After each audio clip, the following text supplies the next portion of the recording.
ഇപ്പോൾ ഹരിയാനയിൽ നിന്നും ഒരു വാർത്ത വരുന്നുണ്ട്. അവിടെ ഒരു മുസ്ലിം പള്ളിക്ക് ഏതോ അജ്ഞാതർ തീയിട്ടു അത്ര. യുദ്ധത്തിന്റെ പ്രതിസന്ധികൾ ലോകത്തെ ആകമാനം ബാധിച്ചു തുടങ്ങിയിരിക്കുകയാണ്. അതിൽ രൂക്ഷമായി ബാധിച്ചിരിക്കുന്നത് നമ്മുടെ രാജ്യത്തെ തന്നെയാണ്. രാജ്യത്ത് പാചകവാതകം കിട്ടാക്കനി ആയതിനാൽ പല സിറ്റികളിലും നാട്ടിൻപുറങ്ങളിലും ഒക്കെയും ഹോട്ടലുകൾ പൂട്ടിക്കഴിഞ്ഞു. ഗ്യാസ് പൂഴ്ത്തിവെക്കുന്നവരെയും കരിഞ്ചന്തയിൽ വിൽപ്പനയ്ക്ക് വെക്കുന്നവരെയും പോലീസ് അറസ്റ്റ് ചെയ്യുന്നു.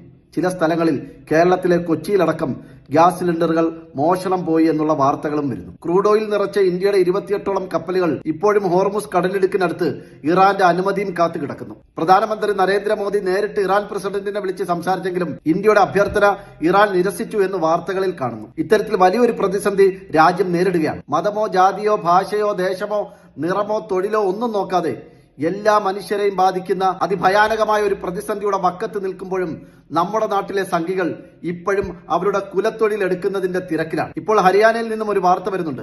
അവിടെ ഒരു മുസ്ലിം പള്ളിക്ക് ഏതോ